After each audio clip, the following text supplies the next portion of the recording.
ସକାଳର ବଡ଼ ଖବର ସକାଳର ଆଉ ଏକ ଲାଟେଷ୍ଟ ଅପଡେଟ୍ ଏବେ ଗାଡ଼ି ଚାଳକଙ୍କ ପାଇଁ ଚିନ୍ତାର ବିଷୟ ହେଇଗଲା।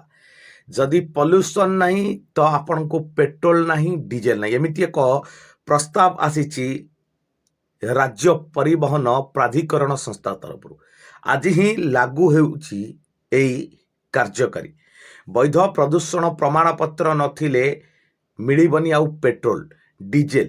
ତୈଳ ବିଭାଗକୁ ଏଭଳି ଏକ ଚିଠି ଲେଖିଛନ୍ତି ରାଜ୍ୟ ପରିବହନ ପ୍ରାଧିକରଣ ସଂସ୍ଥା।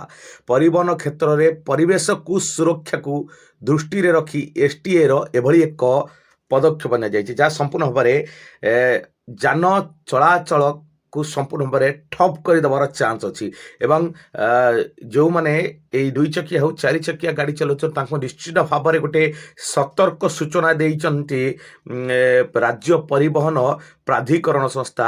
ସମ୍ପୂର୍ଣ୍ଣ ଭାବରେ କହିଛନ୍ତି ପଲ୍ୟୁସନ୍ ସାର୍ଟିଫିକେଟ୍ ବା ବୈଧ ପ୍ରଦୂଷଣ ସାର୍ଟିଫିକେଟ୍ ନାହିଁ ତ ଡିଜେଲ ନାହିଁ ପେଟ୍ରୋଲ ନାହିଁ ଏମିତି ଏକ ପ୍ରସ୍ତାବକୁ ସମ୍ପୂର୍ଣ୍ଣ ଭାବରେ ଚିନ୍ତାରେ ପକାଇଛି ଗାଡ଼ି ଚାଳକଙ୍କୁ।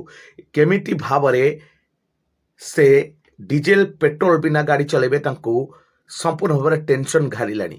ଏବେଠୁ ସତର୍କ ହୁଅନ୍ତୁ, ସଚେତନତା ହୁଅନ୍ତୁ। ଆମେ ବାରମ୍ବାର କହି ରଖୁଛୁ ଆପଣଙ୍କୁ ଆଜିଠାରୁ ରାଜ୍ୟ ପରିବହନ ପ୍ରାଧିକରଣ ସଂସ୍ଥାର ଏକ ନୂଆ ନିୟମ ଲାଗୁ ହେବାକୁ ଯାଉଛି।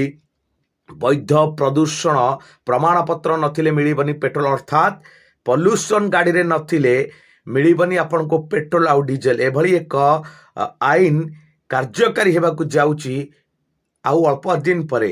ଏହି ନୂଆ ବର୍ଷ ଠାରୁ ହିଁ ଆରମ୍ଭ ହେବାକୁ ଯାଉଛି ଏଭଳି ଏକ କାର୍ଯ୍ୟ। ଚିଠି ସମ୍ପୂର୍ଣ୍ଣ ଭାବରେ ଆଗତ ହୋଇସାରିଲାଣି।